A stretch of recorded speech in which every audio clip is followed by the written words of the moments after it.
His reaction. I hope the camera was looking at me as I was jumping up and down. So we have a three-way tie now between Lethal Gaming, Mindfreaking, and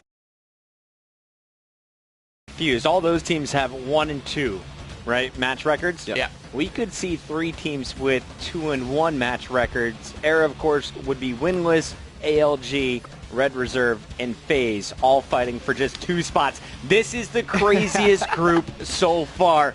Of course, over on Bravo, we've been hearing Brycey, we've been hearing Miles yelling. Everyone is getting fired up between Fnatic and Straight Rippin'. That one, I believe, is tied up 1-1. They're going into their uplink, but we're getting the games going here. Red Reserve, they want to get into this next hardpoint as quick as they can. Here's a look overall, though, at Group F. If you missed any of the action, Evil Geniuses, 0-2, the biggest.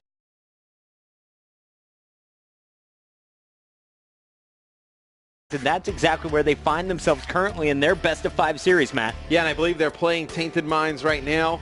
Just taking a look, that looks to be in game number 4 of that series. Now, EG up at the beginning of that hardpoint. We'll give you guys updates on that series. See if EG can get at least 1 win on the board. It'd be really upsetting for those guys to see them go home without even a map win. And I'm watching that series. Like, I get it, you're out of the tournament, man, but I don't want to see you throwing tomahawks and stuff like that in a group match, man. This is still COD champs. You don't want to be that team that played worst in your pool at COD champs, man. Still play for pride, guys. Don't pull out tomahawks. Play for pride. Here's the reaction from FaZe Clan. Of course, we saw the relief from Rated getting fired up afterwards, but FaZe just kind of blown away. They thought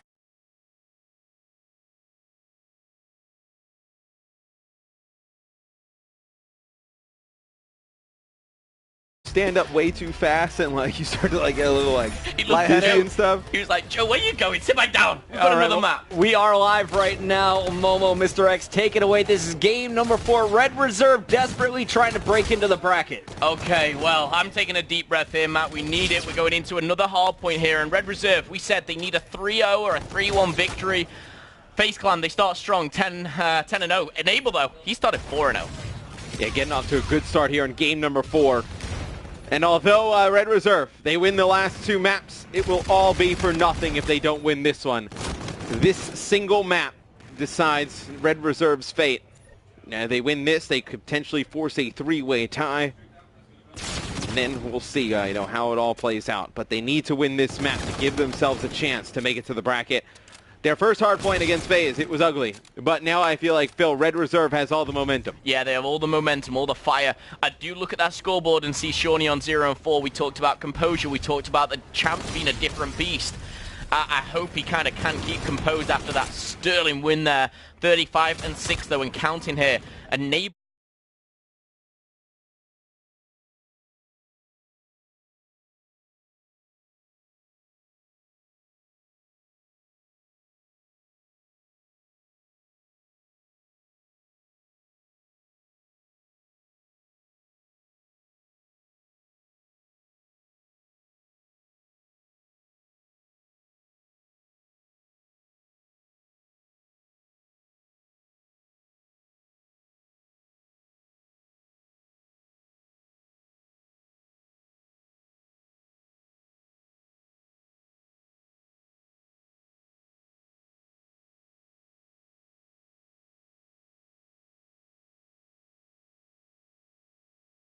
Zero 5 start, however, Zuma there, just taking Urban down with that E-Rad so quickly here. And I'm looking at the player maybe, and I think this is just map dependent, who's that one who's going to go on that street, get that Trinity Rocket, a bombardment, because we know how crucial it is when it comes to the likes of baseball field. At the moment, though, it's definitely FaZe Clan working towards that. And I feel like, Red, you need a big game out of either Rated or Urban here. I mean, even Joe. Those are your 3 veteran guys. You need one of them to step up in your biggest moment. You can't rely on Shawnee, right? I mean, he's a newer player, 2 COD champs. A lot of pressure on the line for him. In this match, you need one of those veterans to step up, play well. See Urban getting off to a 10-8 start. For me, it's really Joe. Joe needs to turn it around now. He was 2-7. Now he's up to 4-7. We'll see if Red Reserve can get control of baseball. If they do, Phil, they can definitely come right back into this game in the second half. This could be a turning point. You know, FaZe take the baseball field right now, and they can run away with it. And with a 4-kill streak like that from the squad, they very well could do. Red, though, they get back into it and make this a tie game going into that second rotation.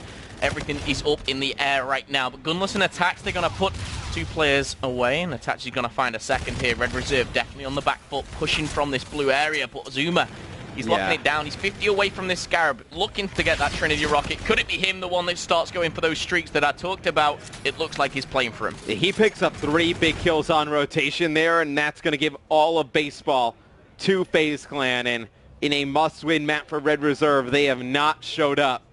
It is 110-37. FaZe Clan right now. Zuma still patrolling around, so he gets out of the hill before Phil, because then he kind of juggles it, right? You remember back to Black Ops 2, you jump out of the hill, let somebody get control of it, you pick up the kill, then you get out, and you get the points again. So you get that extra boost towards more score streaks. Saw Zuma trying to do it there, finally falls. The first half of the game looks a lot like the first map of this series. It is FaZe Clan at 131-37. FaZe Clan a huge lead going into the second rotation. And in all honesty, they've dominated every single hill here from 43 points, Red Reserve. Bear in mind, obviously, Throwback itself, those 4 hills, Train, Barn, down to the bike path and that baseball field, they're averaging, what, 10 points per hill?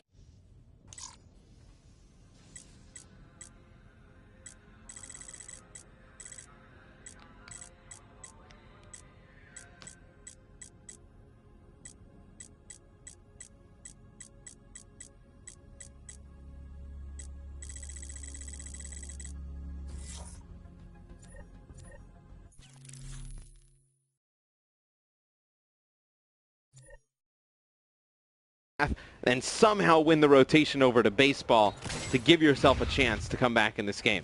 Urban makes a huge kill right at the back of Barn just to kind of win that rotation for his team. So the start of maybe something good here for Red Reserve, but a couple of waiver kills they've got to fend off. Rated and Gunless trading things out, but again, FaZe that number advantage, 3 push in. Urban trying to make something here, but he's running into a 1v3. Finds 2, not the third. Attach will shut him down here, but it gives the Red Reserve just that second or 2 to get a little bit closer. Rated around the back, Shawnee from the front, and we're going to see Red Reserve control still the Barn for a few more seconds here.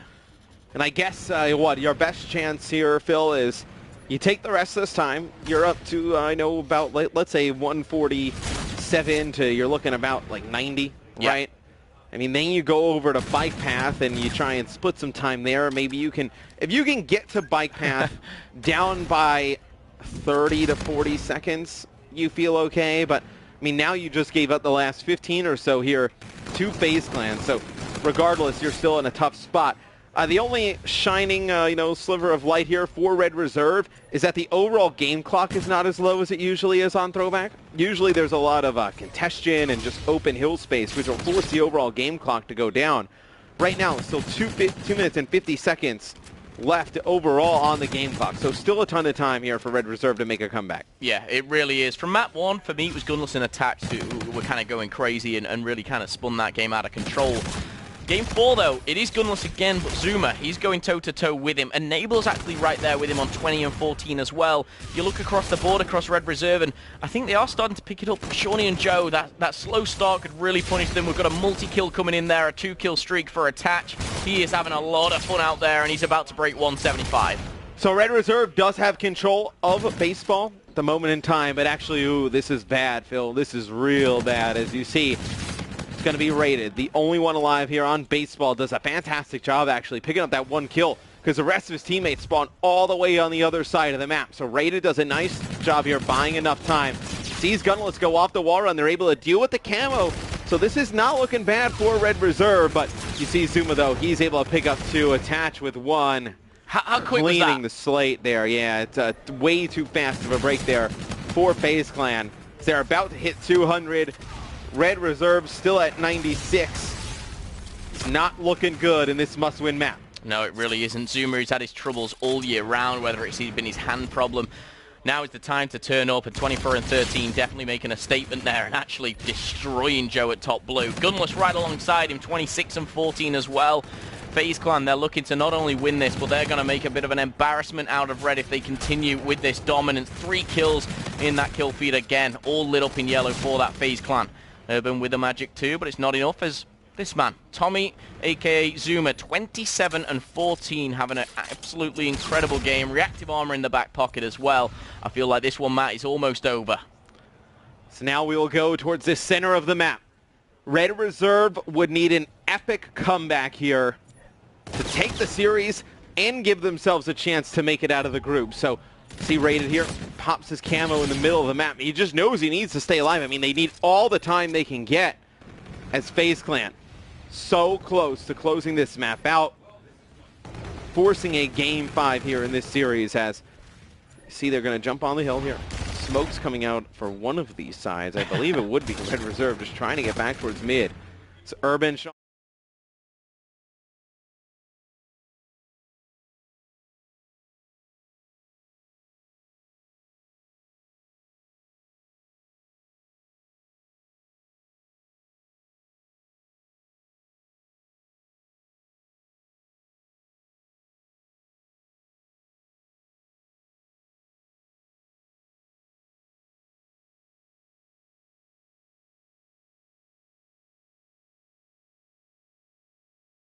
Some nice plays, and he does do inside this barn. But again, I can't help but look at that scoreboard, 239. They are working towards it. What if enable just